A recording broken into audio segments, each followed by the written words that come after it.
Buenas noches, mi gente, sean bienvenidos una vez más a este programa de Indígena.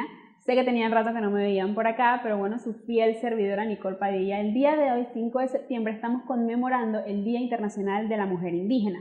El día de hoy les traigo unas entrevistas bastante interesantes. Vamos a estar tocando un tema bastante controversial, que es la prevención de los delitos de la explotación sexual, conmemorando que estamos en el 5 de septiembre, el Día Internacional de la Mujer Indígena. Voy a estar entrevistando a la licenciada Daira Dawson, que es la secretaria ejecutiva de la CONAPREDES. La CONAPREDES es la Comisión Nacional para la Prevención de los Delitos de Explotación Sexual. También vamos a tener al licenciado Laureano Caraquito, que es el fiscal indígena, y la cacique del pueblo Guaunán, Aulina Ismar. Quédense para más, vamos a estar poniendo las entrevistas a continuación y no olviden seguirnos en todas nuestras redes sociales como Dule TV Indígena, en Facebook, en Instagram, en YouTube y en Spotify. Bueno, mi gente, me encuentro muy bien acompañada con la licenciada Daira Dawson, que es la secretaria ejecutiva de la CONAPREDES. Buenas noches, licenciada. Muy buenas noches y gracias por ofrecernos el espacio en este día tan emblemático que es 5 de septiembre, Día Internacional de las Mujeres Indígenas. Y bueno, licenciada, cuéntenos acerca, primero, ¿qué es CONAPREDES? Bueno, CONAPREDES es la Comisión Nacional para la Prevención de los Delitos de Explotación Sexual, la cual fue creada mediante la Ley 16 del 31 de marzo del 2004 como parte de la operativización de lo que es el convenio 182 de la OIT sobre las peores formas de trabajo infantil, del cual Panamá es un estado parte y suscribió dicho convenio, y para operativizar y hacer norma nacional este convenio se creó la Ley 16. Esta Ley 16 tiene una particularidad muy especial, ya que no solamente tipifica los delitos de explotación sexual que anteriormente no estaban tipificados, sino que también tiene en su capítulo 5 todo un contenido de cómo realizar más acciones encaminadas a generar una política pública de prevención de estos delitos, de manera que en el marco de este capítulo se crea la Comisión Nacional para la Prevención de los Delitos de Explotación Sexual, la cual es presidida por el Ministerio Público, que crea esta Secretaría Ejecutiva para generar las acciones mandatorias de la Ley 16, que dictaminan que esta comisión tiene una función técnica administrativa. Ok, mi gente, bueno, también quería preguntarle si le podría decir al público televidente que nos está viendo, ¿qué se entiende por violencia sexual? Ok, cuando hablamos de violencia sexual es todo acto de degradación, de acción que va en contra de los derechos humanos y la integridad de una persona, donde se le violenta de forma sexual. Hay una amplia tipología de la violencia sexual que va desde el abuso sexual, el incesto, el hostigamiento, la violación, violaciones de carácter bélico que vemos muy cotidianamente en los países hermanos que tienen problemas con algunas guerras, pero también está esa tipología especial que es la que acoge esta comisión, que son los delitos de explotación sexual. Cuando hablamos de estos delitos de explotación sexual nos referimos específicamente a todo lo que está tipificado como relaciones sexuales remuneradas, en especial con personas menores de edad, que es utilizar a las personas menores de edad como si fuera un objeto de compra y venta, de manera que se comercializa con estas personas menores sexuales para que hagan con personas adultas o de otras naturalezas, puedan sostener sexo, y se compra y vende el sexo. También tenemos lo de la pornografía infantil, donde se utilizan las imágenes de niños pequeños, de adolescentes, y estas imágenes se comercializan sobre todo en la dark web, donde se genera todo un mercado que es respaldado por una demanda vinculada a personas que son pedófilos, que sostienen no solamente relaciones sexuales con personas de menores de edad, sino que también gustan de ver imágenes para... Exactamente, porque esto los excita sexualmente. Y todas estas cosas que estamos señalando son completamente violatorias a los derechos humanos de estos seres humanos, y que desnaturaliza su razón de ser, los cosifica, lo hace cosas, pero también desbasta toda su estructura de personalidad en desarrollo, lo cual a futuro genera una serie de problemas que si estos chicos y chicas inclusive mujeres adultas que están en la otra modalidad que existe, que es la trata sexual, sobre todo las mujeres jóvenes, que también son comercializadas en este sentido y que se les priva de su libertad, identidad y demás para someterla a esta esclavitud sexual.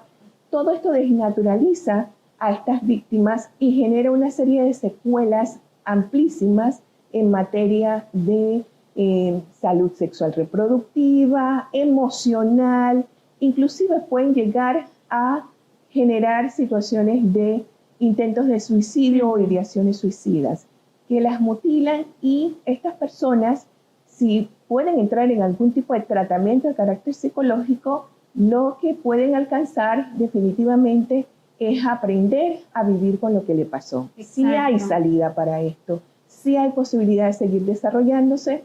Esto no se borra, es cierto, el ser una víctima de violencia sexual, pero sí se puede aprender a vivir con lo que se tiene y seguirse desarrollando. Superándolo, exacto. Tiene toda la razón, realmente es algo bastante interesante porque muchas personas lo viven y de hecho es como usted dice, si la persona siente que no puede como con la carga, con el peso de lo que le pasó, pues recurre lamentablemente al suicidio también. Eso es bastante interesante. Y es bien cierto porque es como yo siempre he dicho, que uno también tiene que aprender a hablar, aprender a abrirse. Porque si uno no se abre y uno carga con el peso uno solo, lo que me pasó. Entonces eso también crea como que algo ahí que no nos permite como desarrollarnos de manera como se debería. Pues si bien es cierto, no se borra, pero sí se puede como aprender a vivir con él. Exactamente, has dado un punto muy importante, que es el hecho de romper el silencio. Sobre todo cuando estas personas han sido sometidas a algún tipo de violencia sexual o delitos sexuales como está tipificado en nuestro Código Penal, pero también es relevante entender que las víctimas particulares de explotación sexual son personas que han sido vulneradas, mancilladas en su identidad, en su integridad, a tal grado que se equipara a veces a situaciones de tortura, y lo cual también hace más compleja la situación, ya que estamos hablando que son delitos que están a la luz del crimen organizado, que hay toda una estructura que comercializa, que hace, que cosifica a estas personas menores de edad y a estas jóvenes adultas para generar un comercio que tiene demanda y que es a nivel mundial. Entonces, nosotros tenemos que garantizar fundamentalmente los círculos de protección inicial en la familia, en la comunidad, nuestras iglesias, en las estructuras del Estado en su conjunto, el apoyo con alianzas del sector privado, alianzas también con organismos de cooperación, que conjuntamente podemos hacer acciones para mitigar un poco que se tenga el acceso a este tipo de situaciones. Y si me preguntas cómo hacerlo en la familia, podemos hacer una cosa muy básica, que es conversar con nuestros hijos, escuchar a nuestros hijos, estar pendientes de qué nuestros hijos están haciendo con el celular y el internet, porque muchas veces estas redes criminales se encubren a través de imágenes de niños, adolescentes, o a través de ofertas de trabajo, en el caso de las mujeres jóvenes, y no son más que estos pedófilos, estos explotadores que están tratando de capturar y reclutar a estas personas para entonces comercializar con ellos. Exactamente, se ve bastante más que nada porque hay veces que a las mujeres les llegan como de que mira, una oferta de trabajo para que seas modelo o para que seas esto, y como la ingenuidad de una mujer, ay, yo quiero, me gusta, me interesa, cae. Y también es bastante interesante eso que acabo de mencionar de hablarlo con los hijos, o sea, abrirse a los hijos, darle las confianzas más que nada, porque me imagino también que hay hijos que no sienten ese apoyo y esa confianza, por ende si les llegó a pasar algo o si les pasa algo, no se atreven como a decirlo, entonces cargan con el peso ellos solos, y es bastante interesante eso. Licenciada, ¿cuáles son los procesos de denuncias y si hay algún tipo de atención con pertenencia cultural en los territorios? Bueno, dos excelentes preguntas. La primera, antes de hablarte de los procesos de denuncias, me gustaría referirme un poco a los territorios indígenas.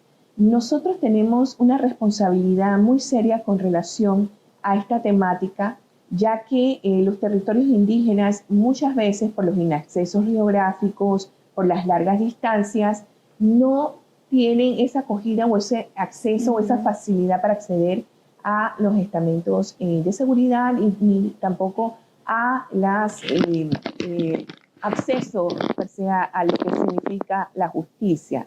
Entonces, nosotros estamos tratando de generar desde CONAPREDES, iniciar con ese trabajo de acercamiento al Consejo Nacional de los Pueblos Indígenas, en especial al Comité Asesor de Mujeres Indígenas, donde vamos a construir con ellos acciones que vayan de la mano con esa pertinencia cultural.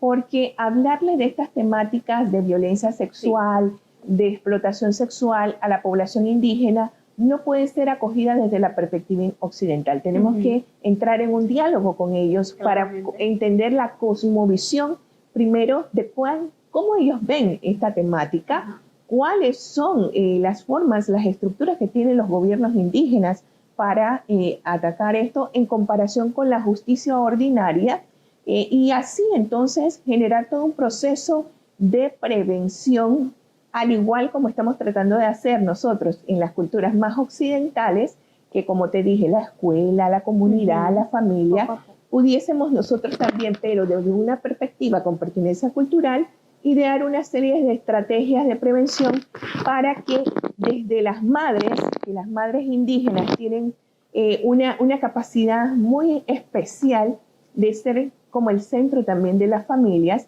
puedan a través de ellas ir generando esta información que le permita a los niños, niñas y adolescentes estar alertas de algunas situaciones y tener la confianza para romper los silencios y acercarse a sus padres y madres y a las autoridades indígenas para poder buscar ayuda y tratar de resolver las situaciones. Esta es una cosa muy pertinente que tenemos que hacer y es uno de nuestros retos realmente de parte de la Comisión, ya que, por ejemplo, te puedo mencionar que en materia de delitos sexuales, lo que corresponde a denuncias, tenemos información del Centro de Estadísticas del Ministerio Público de que en el área Nove Bugle, en el periodo del 2019 a marzo del 22, teníamos 1.164 denuncias, 50 en Gunayala, pero entendemos la complejidad de la geografía gunayala, que estamos hablando de un litoral con islas, tierra firme, diferentes áreas, que eso complejiza un poco acceder a esos espacios donde se puede entablar algún tipo de denuncia. Y tenemos la comarca en Veraguanán con 109, que de igual forma tiene esa misma situación. Y en lo que respecta a las víctimas, tenemos información que, por ejemplo, en la comarca Nove Bugle había 1.203 víctimas, 43 en Gunayala y 392 en el área de la comarca en Veraguanán. Esto, si lo comparamos con la cantidad de víctimas y denuncias de delitos sexuales en ese mismo periodo, vemos que no son cantidades tan extraordinarias. Sin embargo, son cantidades de población que está siendo afectada, que necesita asistencia, que necesita protección, y es posible que haya algún tipo de subregistro precisamente, reitero, por esos inaccesos geográficos y esas largas distancias que le impiden en muchas ocasiones a las víctimas acceder a la justicia. Claramente. Entonces, si lo comparamos un poquito con en este mismo periodo del 2019 a marzo del 22, tenemos, por ejemplo, 200 nuevas denuncias en materia de delitos sexuales en general, específicamente de explotación sexual te estoy hablando, ahora, donde lo que más resalta en esas denuncias son lo que respecta a pornografía infantil con un 70%, a proxenetismo con un 14% y a relaciones sexuales remuneradas, que son de todos los tipos penales que te hablé, son los que más resaltan.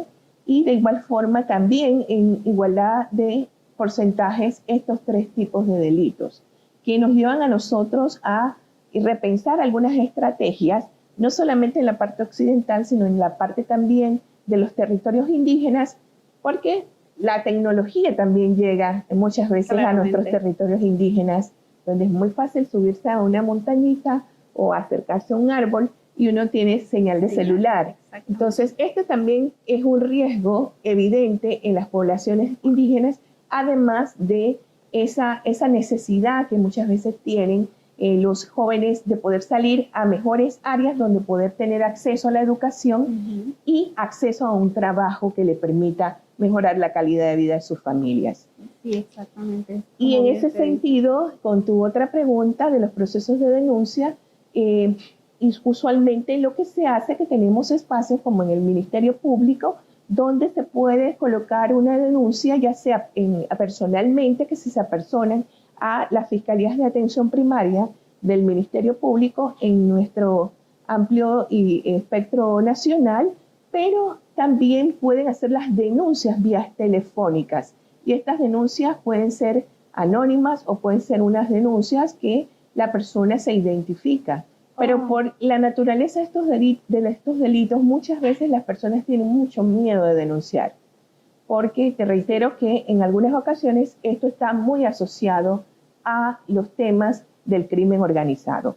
Les vamos a facilitar los números de denuncia que tenemos claro que en el sí. Ministerio Público. Lo vamos a colocar también aquí abajito para que ustedes también puedan verlo y, bueno, capturen pantalla, si están viendo esto, capturen pantalla y pueden entonces anotar también los números de teléfono. Con todo gusto, aquí en la metropolitana, en la ciudad capital, tenemos el 507-2988 o el 507-2731, que son las Fiscalías de Atención Primaria, donde con mucho gusto pueden ustedes acceder a poner algún tipo de denuncia, pero también tenemos fiscalías especializadas en territorios indígenas que posteriormente creo que van a tener también al señor fiscal con ustedes acá, claro que sí, para que puedan un poco hablarles sobre cómo es la dinámica dentro del marco de estas fiscalías. De verdad que muchísimas gracias, licenciada, por darnos un poquito de su tiempo y darnos la explicación. Sé que hay muchos televidentes que pues gracias a esta plataforma que nosotros tenemos también se van a estar orientando y van a estar pues abriendo un poquito más la mente acerca de eso.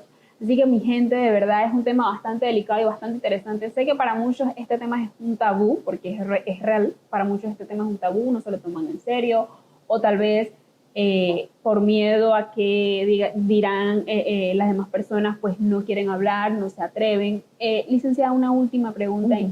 Cuando uno va a poner entonces una denuncia, ¿tiene que ser porque recién te pasó o hay algún tipo de tiempo por las denuncias pueden ser desde el orden de que alguien está viendo en su comunidad alguna actividad sospechosa, ya sea con personas menores de edad o algún familiar en especial tiene una situación de alguna joven o adolescente que conoce que ha sido llevada por una persona y ha escuchado información de que está en algún lugar donde está siendo utilizada para este tipo de delitos. Entonces, esas personas pueden venir a denunciar.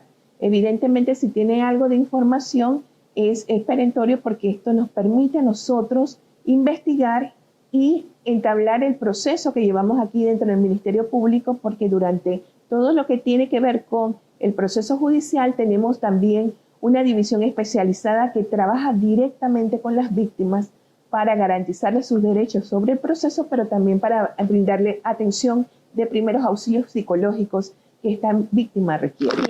Licenciada, muchísimas gracias por la entrevista. Gracias a ustedes y esperamos que se sumen también a la campaña que estamos nosotros promocionando en este mes, que Soy Persona No Objeto, que lleva como objeto, valga la redundancia, tomar conciencia de este tipo de delitos, de la víctima, de la caracterización de las víctimas y los factores de riesgo que hemos hablado de algunos de ellos durante nuestra conversación. Muchísimas gracias por la oportunidad. No hay de qué, muchísimas gracias a usted por brindarnos su tiempo y por toda la información que nos dio. Así que mi gente, quédense viendo para más. Bueno, mi gente, ahora me encuentro con el licenciado, el fiscal indígena, el licenciado Laureano Caraquito. Buenas noches, licenciado. Un placer tenerla por acá. Muchísimas gracias por darnos un poquito de su tiempo. Vamos a estar hablando de un tema bastante interesante. Pero primero que todo quiero que nos cuente a los televidentes cuál es la función de un fiscal.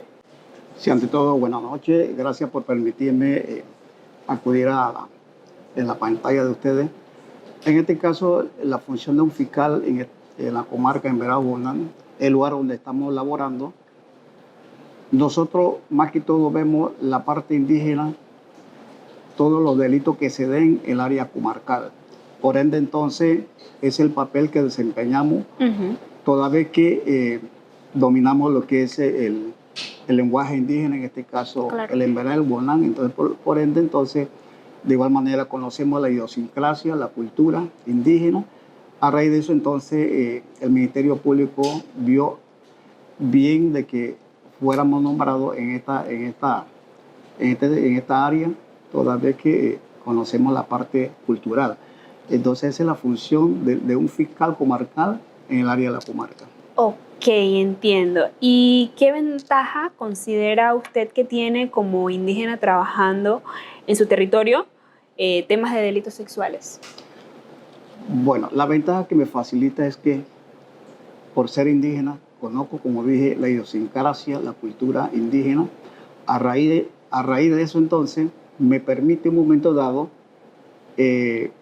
abordar, en este caso, a la víctima o algún familiar de la víctima. De tal manera pudiera canalizar la vía correspondiente, en este caso la denuncia formal, que puedan presentar.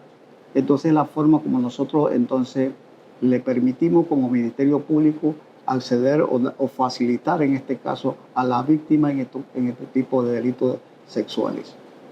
Ok, entiendo. Es decir que, o sea, la víctima va primero hacia usted a poner la denuncia, o sea, a presentarle más que nada si está pasando por algún momento de abuso o algo por el estilo, ¿cierto? Bueno, no todas veces la víctima acude al Ministerio Público.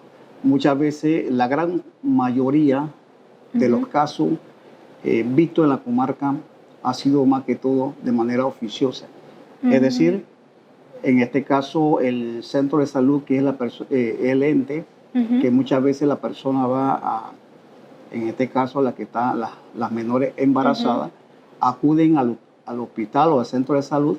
Entonces, como ellos tienen la obligación de presentar el informe, entonces a razón de eso, ahí nos damos de cuenta y posteriormente entonces el Ministerio Público inicia de manera oficiosa las investigaciones correspondientes y canalizar, utilizar todos los medios que tiene en este caso, ya sea para la víctima, de tal manera que pueda entrar UPAVIT en este caso para que la persona pueda tener una orientación psicológica y de igual manera la trabajadora social para que pueda enmarcar de que realmente este tipo de delitos, pues entonces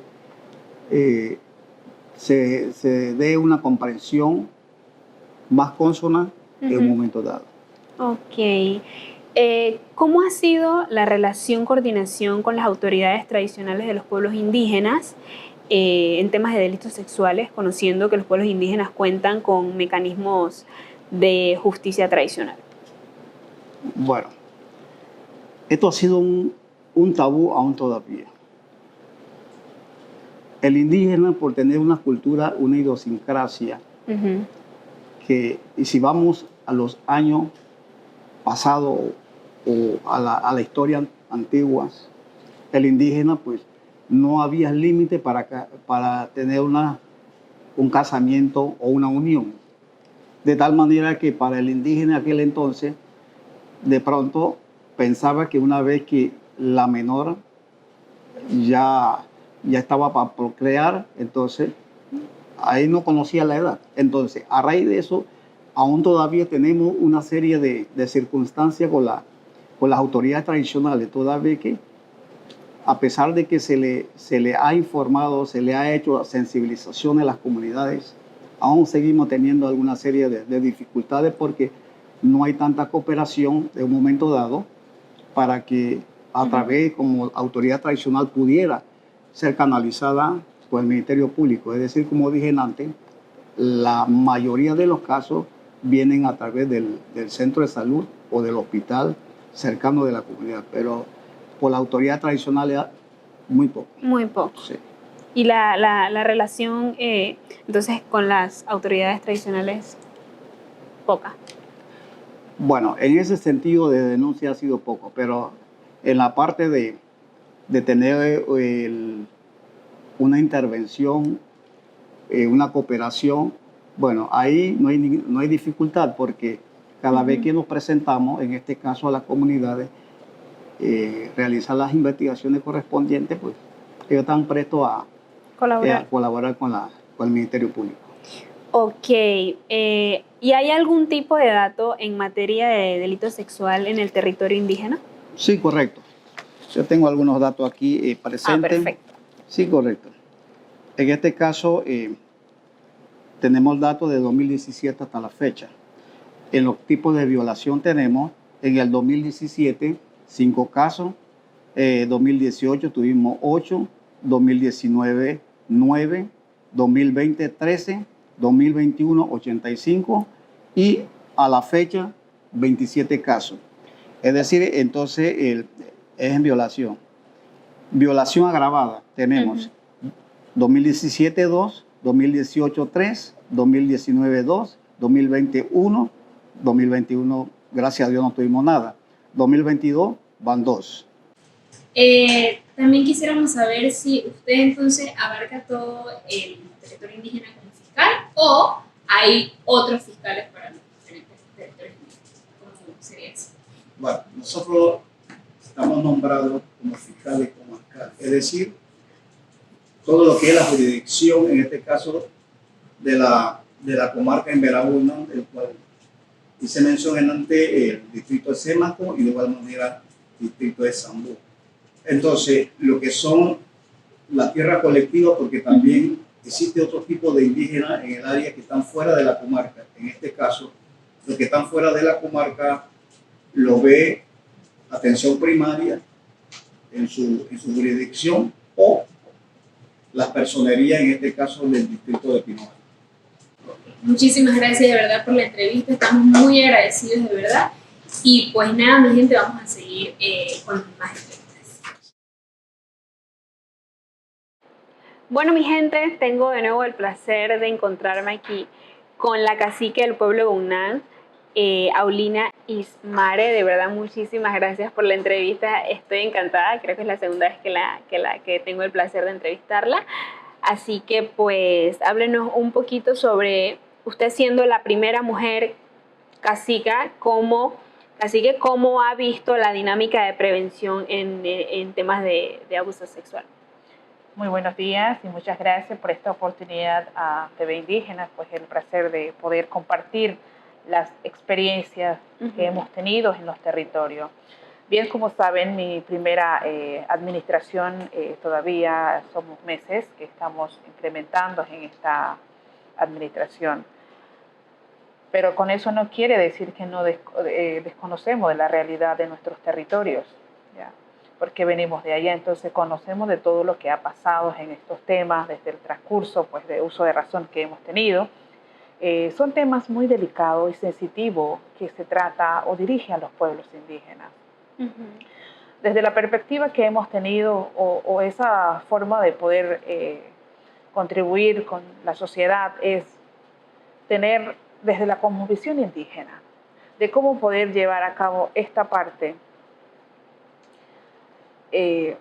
ver, analizar, de poder ir a esta parte ya afectada, víctima en este caso, porque es difícil tratar un tema y uno que no es especialista en el tema de cómo llegar a la persona, a la víctima, al niño, a la niña en este caso, de cómo poder dar esa información o que nos den esa información. Y como autoridad en este caso, es un reto que tenemos nosotros desde la cosmovisión indígena de cómo tratarlo. Así que con esto sí ha pasado muchos abusos sexuales dentro de nuestro territorio, pero que tampoco no se ha visibilizado como debería ser. ¿Por qué razón? Por lo mismo que acabo de decir, de cómo ir llegando o llevando estos casos. Claro. Muchas veces se callan también por el acceso, ¿ya? El acceso a la información, ya que eso es uno de las también limitantes que tenemos como pueblos indígenas, que el niño no sabe en qué momento es abusado, o la niña en este caso, o la joven también. Piensan que es parte de la rutina, es parte de todo normal. Esto, y también sobre la parte de la mujer con su pareja. ¿Ya? Muchas veces lo sentimos que eso es parte porque es una obligación de una mujer complacer, ¿ya? Pero es también sobre ese delito sexual que se ve. Sí, claramente, porque es esencial también que dentro de los pueblos indígenas se brinde también todo este tipo de conocimientos para que las víctimas, niños, niñas, adultos, jóvenes, pues estén claros de las cosas y que no se vean de que hay es normal o hay no sé a quién decirle, no sé con quién hablar o no sé si fui abusado o de repente fui abusado pero no quiero decirlo, se callan por el acceso. Porque sienten que no tienen el apoyo. Entonces es bastante, diría yo, frustrante para los pueblos indígenas, pues sabiendo aún que tienen ese limitante de que la distancia, de no saber a quién recurrir, de no saber qué hacer, de simplemente quedarse callado y bueno, ya pasó y ya. Y eso también a la larga afecta psicológicamente. Exactamente, y uno también como autoridad diría que es la confianza de la persona a la autoridad, ya sea de base local, por ejemplo, los dirigentes, que es la primera mano donde suceden en la comunidad, por ejemplo, estos tipos de abuso, ir a un dirigente, a una dirigenta, en este caso, de ir a decir lo que pasó con su hijo o lo que pasó con ella o con él en este caso. Claro. Porque vuelvo y repito, no todo es mujer, también el hombre es abusado en esa manera, niños abusados de esa manera, que no lo vemos. A mí me gusta compartir de esta manera porque no solamente la mujer es afectada en esta situación, pero muchas veces se callan o nos callamos. Y cuando nos callamos, formamos parte de esa parte de afectación de ese niño. Exactamente. Muy bien, en este caso, como autoridad, es dar esa confianza a esa persona, a esa víctima, ¿ya? De poder compartir y que también nosotros como autoridades podamos dar esa mano. ¿Ya? Ayudar a esa persona de poder llevar a cabo en lo que ha afectado en este caso y también contrarrestar esta parte de los delitos sexuales en las comunidades también. Exacto. ¿Siente usted que hay algún enfoque de género y de pertenencia dentro de los...? Bueno, esa parte de género, se lo digo y lo he dicho en otras ocasiones, la parte de género. En nuestro territorio no existe esa palabra, en pueblos indígenas no existe el género. Ese género, la palabra género ahora proviene con todo lo que es la parte de ideología o esa parte de occidental, esa palabra. El género para nosotros no existe. En nuestra cultura, el hombre y la mujer, ¿ya? Sabemos, identificamos de esa parte. El hombre y la mujer. Hombre y mujer, ya. No compartimos con esa parte de género, pero hoy en día se utiliza mucho la palabra género. Bien, entonces hay una parte de la confusión en nuestros pueblos indígenas por esa palabra, ¿ya? Entonces, lo más básico y más técnico o lo más usual que uno puede utilizar es hombre y mujer. Es eso lo más fácil que se pueda identificar en esa manera. Porque dicen para qué género, ¿qué género? Bien, en este caso es esto. Nosotros como mujeres, autoridades, también hay un comité asesor de mujeres dentro de la Mesa Nacional, CONDIPI se llama, el Consejo de Desarrollo Integral de Pueblos Indígenas. Dentro de ella está el Comité Asesor de Mujeres, las cuales también velan sobre el tema de lo que es pertinente a nuestros territorios. En ella, entonces, ahora se está integrando los temas también de esto, lo que es la parte de la sensibilidad del abuso sexual, que también somos mujeres que queremos aportar en este caso, llevar a los territorios capacitaciones, ¿cómo se llama eso? Decir a los niños en qué momento sí y en qué momento no. Ayudarlo a que los niños entiendan. Entre paréntesis, le digo que tengo una nena de 5 años y para mí eso es una situación que yo estoy ahí y le digo, por ejemplo, a ella la educo, le enseño en qué momento una persona te puede dar la mano, en qué momento te puede abrazar a esa persona y quién te puede abrazar. Exactamente. Así que son temas que desde ahora nosotros como madre, como tía, como hermana, como abuelas, tenemos que enseñar también a nuestros hijos, también papá y mamá. Sí. ¿Ya? Y el tema también cuando pasan esto sucede es por el tema del difícil acceso. ¿Ya? Difícil acceso, ¿por qué? pasa esto, ¿cuándo voy a llevar a mi hija o cuándo voy a ir a una fiscalía, a un donde que me puedan dar esa mano, ayuda a esta solucionar? Y que llevar a mi hijo y mi hija que ha sufrido esto, ¿ya? Que me traten de cómo poder llevar a cabo y volver de nuevo a lo que es su vida normal. Son temas de muy sensitivos, por eso le digo, y delicado de cómo tratar esto. Bastante delicado, exactamente. De hecho, también es que hay padres pues que por la delicadeza del tema no se atreven a hablarlo con cualquiera. Entonces, al no atreverse a hablarlo con cualquiera, tal vez por eso en ocasiones no se diga pues, o se desconozca lo que pasó. Simplemente el padre tratando o la madre tratando de darle el consuelo al hijo o a la hija de lo que pasó. Y es bastante interesante lo que usted dice. Siento que realmente la educación principal hay que darla desde la casa a los más chiquitos, porque son los que vienen creciendo, y no decirle que ay, tienes que besar o abrazar porque obligatoriamente no, eso no debería de ser. Porque son temas que uno nunca sabe qué puede pasar dentro del hogar, hasta con los hermanos, hasta con los tíos, ¿verdad? Las personas que han abusado a los niños, a las niñas o a la persona, son familiar cercana que vive dentro de tu hogar, ¿ya? O alrededor de tú donde vives. Entonces son temas que uno tiene que ver, el por qué razón a lo mejor son indicios que uno tiene como adulto ver. Claramente. En qué momento la niña, ¿por qué no quiere saludar? ¿Por qué le tema a esa persona? Entonces, mamá, como papá, tenemos que ver eso. Como observar tía también, la actitud ¿ya? de su... El por qué razón no quiere dar la mano. ¿Por qué no quiere que la toquen? ¿Por qué no quiere saludar? Exacto. Y muchas veces lo malinterpretan, y de hecho creo que también pasa en ocasiones de que los padres se molestan. Eres una grosera, ¿cómo no vas a saludar? ¿Cómo no vas a saludar a tu tío, a tu primo? Tienes que saludar, tienes que darle beso.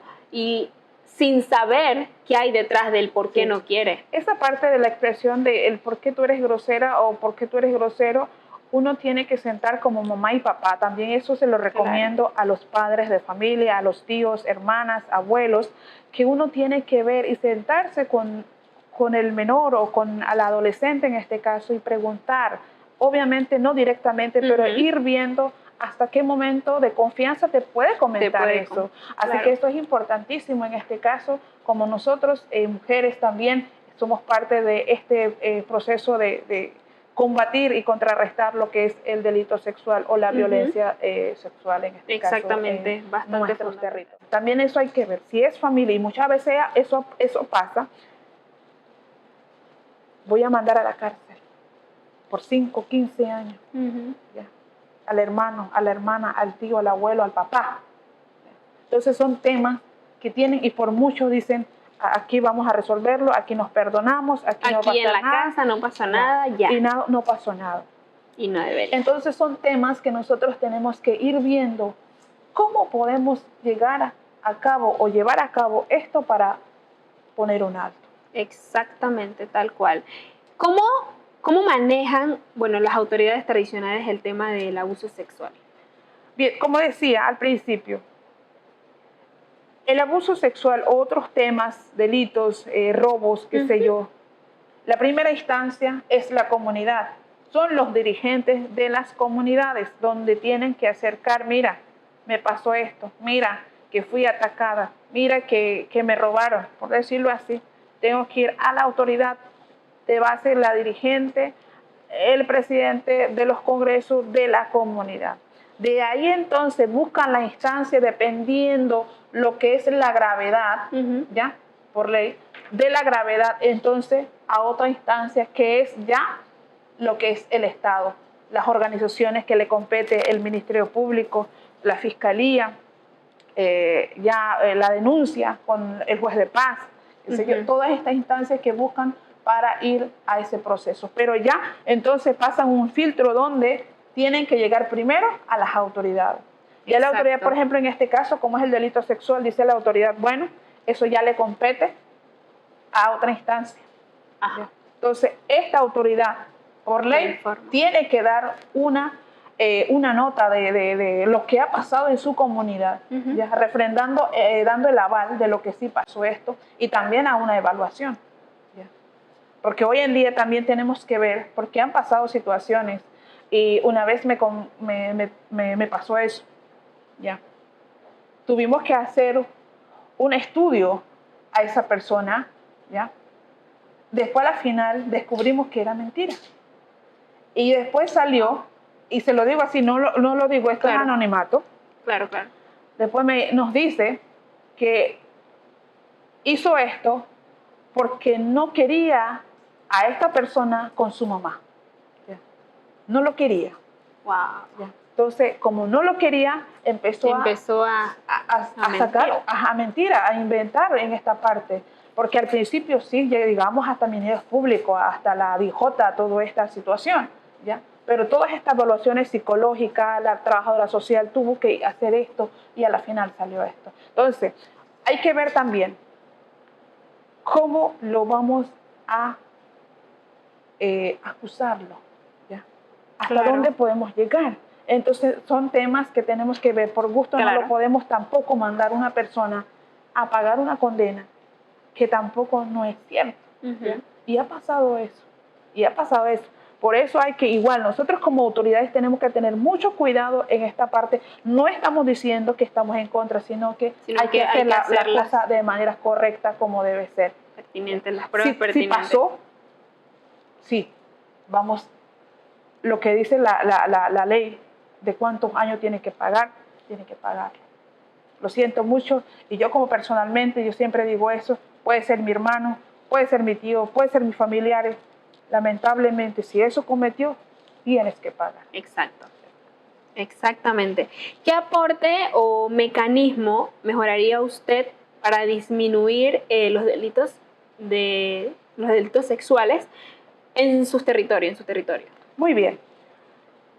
¿Cuál sería ese mecanismo o esas herramientas de poder llevar a cabo lo que es contrarrestar, disminuir esta situación de lo que pasa en nuestro territorio?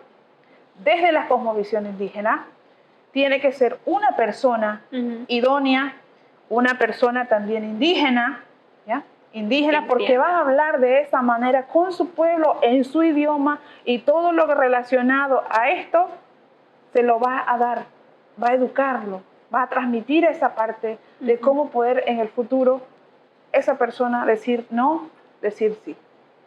Entonces, ese es el mecanismo que nosotros como autoridades podemos llevar. Por ejemplo, con APREDES, aquí que estamos hoy, tenemos mujeres capacitadas, tenemos recursos humanos capacitados, primero capacitarlo acá, de cómo llevar a cabo acá en las comunidades, transmitir este conocimiento a nuestros jóvenes, a nuestras mujeres, a nuestros jóvenes y toda la población en general. Yo creo que esa sería una de las formas para poder combatir lo que me acabas de preguntar, ¿ya? Tener esto también como Congreso, tener aliados quienes nos van a apoyar en esta educación. ¿Ya? Exactamente, porque es bastante importante la educación, más que nada para que sepan y para que estén anuentes de cómo es que son las cosas realmente y de qué es lo que viene o de qué es lo que puede llegar a pasar o qué puede llegar a ser, qué pueden llegar a ser, de que no sientan ese miedo de no voy a decir, me voy a callar, no, simplemente que tengan la confianza de, ¿sabes qué? Siento que cuento con las autoridades de mi pueblo, voy a contar con las autoridades de mi pueblo, tengo la confianza, acuden a ellos, les dicen, me pasó esto, esto y esto, para que se pueda entonces hacer algo al respecto. Sí, y la otra también es pensarlo y que eso llegue a concretar, es tener personas de confianza en cada comunidad. ¿Por qué se lo digo esto? Y capacitados en este tema, ¿ya? De confianza. Porque una cosa es, estuvimos hablando, se lo cuente a usted y ahorita mismo vayas a contar allá. Pero usted como profesional se lo va a mantener y va a apoyar a esa persona. Entonces, eso es lo que se busca. ¿Ya? Y que tengamos a esta persona de esa magnitud, de esa capacidad para poder apoyar a las comunidades. Y que también sería muy bueno que todas las personas escogidas de esta forma puedan tener en las comunidades. ¿Ya? Porque así también, el pueblo se siente apoyado. Y también las comunidades no cuentan con todo juez de paz, no cuentan con la fiscalía cercana. Exacto. ¿Ya? Hay muchos lugares de difícil acceso donde tiene que tomar muchas horas, combustible, para llegar a hacer esta gestión. Y por mucho de esto, a veces dicen, bueno, hasta aquí llegamos. Mejor dejámoslo dejamos así. aquí. ¿Para Pero qué ¿a quién estamos enredarme? afectando? A nosotros mismos. ¿Ya? ¿A quién estamos afectando? A estas víctimas. ¿Ya? Nunca van a tener esa vida como tenían antes. ¿Ya? Exacto, ya esa eso vida queda. de felicidad y su plena libertad, no lo van a tener. ¿Ya? Psicológicamente ya van a estar destruidas o destruidos. Entonces, ¿cuál es el mecanismo de esto? Como autoridades, buscar aliados que capaciten a estas personas, tener aquí y que tengan ese enlace, esa fuente directa de la comunidad con las bases también. Exacto. Eso sería muy bueno. Sería bastante bueno y creo que una de las mejores ideas, porque realmente es cierto, así la persona tiene el enlace directo para evitarse todo el transcurso que muchas veces, para no querer pasar por todo ese papeleo y trámite, mejor deciden no vamos a hacer nada. Exacto, porque y también conociendo que nuestras personas comunitarias no tienen mucho acceso a lo que es la parte económica de ir y lo otro, pagar un abogado. Pagar un abogado. O también buscar un abogado de oficio en caso que no lo tengan. Pero ¿qué sucede? Todo este proceso demora. Mientras eso, el que abusó está en el lugar. Ajá. Mientras y la que víctima sigue con esos ¿ya? psicológicamente que le va a estar afectando y ¿ya? afectando y afectando si no recibe ayuda. Exacto, por eso para mí sería muy bueno como autoridad tener lugares cercanos como un centro, que este centro se encargue, se monitoree todas las comunidades cercanas con las personas idóneas, capacitadas en estos temas en las comunidades. Que esto sería enlace directo, de aquí entonces viene lo que es la parte, ya la instancia mayor. Exactamente. Muchísimas gracias por permitirnos esta entrevista y por toda la información que nos acaba de dar. De verdad me siento muy honrada y muy feliz por haberla entrevistado nuevamente y por toda la información que nos dio. Es un tema bastante delicado y creo que es un tema que se debe tratar a fondo y se debe de hablar de eso más para que la gente no sienta que es un tema, se sienta avergonzada al tocar el tema, no simplemente que tenga la confianza de decir, ¿sabes qué? Voy a hablar, voy a decirlo, porque creo que es un tema que todos deberíamos de hablar de manera comprensiva y sin intención de morbo, de, a fulanita le pasó, no, simplemente que de hablarlo y entender a la persona y comprender y ver qué podemos hacer para ayudar a la persona. Así que de verdad muchísimas gracias por la entrevista. Si hay algo que quiera decirle a los televidentes que nos están viendo, también puede aprovechar este momento. Muchas gracias también a usted y también decir a todos y a todas tener mucho cuidado, ver lo que es la parte de los indicios de un proceso cuando una persona es violada sexualmente o está en ese proceso, porque también hay personas que están haciendo esto y hay que prevenir esto, de cómo poder nosotros como autoridades, como ciudadanos, como indígenas, como hermanos, hermanas, cómo apoyar a nuestro prójimo, a nuestras personas que necesitan tanto de este apoyo. Así que creo que tenemos un trabajo grandísimo de cómo apoyar a nuestras personas que están pasando en este proceso. Exactamente así mismo, tal cual como lo dice. Es importante inculcarles para que ellos sepan cuando si hay un indicio de que no es normal la actitud que ha tomado esta persona conmigo o no es normal que esta persona se comporte así o si alguien se quiere sobrepasar, uno pueda tener la fuerza de voluntad y la confianza de decir no, respétame, porque es más que nada eso. También uno poder decir no, uno poder contar con el apoyo de sus padres. Es bastante importante que le tengamos la confianza y que los padres también se sienten a hablar con sus hijos y les puedan decir, ¿sabes qué? Vamos a hablar de un tema. Yo sé que varios padres no les gusta tocar el tema, no les gusta por miedo, no les gusta por X o Y motivo. Por pena también. Exacto, por pena no les gusta, pero realmente es un tema que se debe de tocar. ¿Y quién mejor que tus padres para que te orienten acerca del tema? ¿Quién mejor que tus padres para que te ayuden, para que te digan, puede pasar esto, hay gente muy mala que aún puede ser familia tuya, pero aún puede lastimarte, así que tienes que tener cuidado? Siento que eso es más que nada parte de tener una buena comunicación y una buena relación también con papá y con mamá. Que ellos se atrevan a decirte las cosas tal cual son, se atrevan a decirte las cosas que pueden llegar a pasar y cómo podemos evitarlo. Porque ya si se le educa y se le dice, creo que podríamos así evitar, o en tal caso de que se llegue a pasar, el niño tenga la confianza de poder hablar con su padre y no callárselo, porque si bien es cierto, cuando uno calla, uno se atormenta y pueden pasar años, pero aún así siento que psicológicamente eso queda.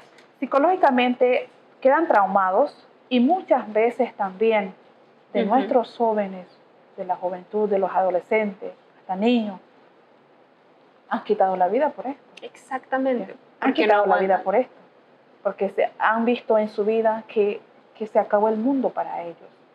Por eso decía que necesitamos también personas capacitadas en lo que los ayuden. Profesionales que puedan ayudar en este proceso de restaurar su vida. Restaurar su vida. Son tips que tenemos que ver, ¿ya? Y también en esta parte, porque tenemos que ver diferentes ámbitos, es que muchas veces papá está abusando, no hablar con papá, sino buscar una persona de confianza, su vecino, pero que esa persona también pueda ayudarte a un lugar donde le pueden ofrecer ese apoyo. Exactamente, porque a veces, poder decirlo así, si papá es el que está abusando y papá dice no digas nada, como es papá, no puedo decir nada. Y realmente no es así. Siento que uno tiene que tener las cosas muy claras y parte de la educación se basa en eso para que el niño sepa de que si papá te está tocando, si mamá te está haciendo algo que no te gusta, tú puedes decir no me gusta y puedes acudir a otra persona de confianza y decirle me hicieron o me está haciendo y no me gusta, no me gusta. Y entenderlo, saber comprenderlo también. Muchas veces creo que también el tema de que mi hijo me puede decir esto y uno no se lo toma en serio. Y uno se lo toma como que, ay, ¿cómo se te ocurre? Que no sé qué, ¿cómo va a ser posible? Que no. Sí, entonces son temas que uno tiene que ir viendo. Así que estos temas tenemos que ir a las comunidades, decir en nuestro idioma cómo, cuándo y en qué momento, a quién podemos recurrir. Exactamente, para que ellos tengan una opción y para que ellos también se sientan apoyados. Así que mi gente, de verdad, muchísimas gracias por la entrevista, de verdad, muchísimas gracias. Y espero que a todos ustedes les haya parecido bastante interesante esta entrevista. Si la vieron completa, pues espero que les haya quedado todo de lo que hablamos, espero que les haya quedado algo y espero que analicen bien lo que tocamos porque créanme que es un tema bastante delicado. Y sé que para muchas mujeres o para muchos hombres también que pasan por esto es un tema difícil de hablar, pero es muy importante que se toque. Así que muchísimas gracias, mi gente. No olviden seguirnos en todas nuestras redes sociales como TV Indígena en Facebook, en YouTube, en Spotify, acá en Instagram. Estamos súper pendientes y muchísimas gracias más que nada por siempre estar al pendiente de nosotros. Chao.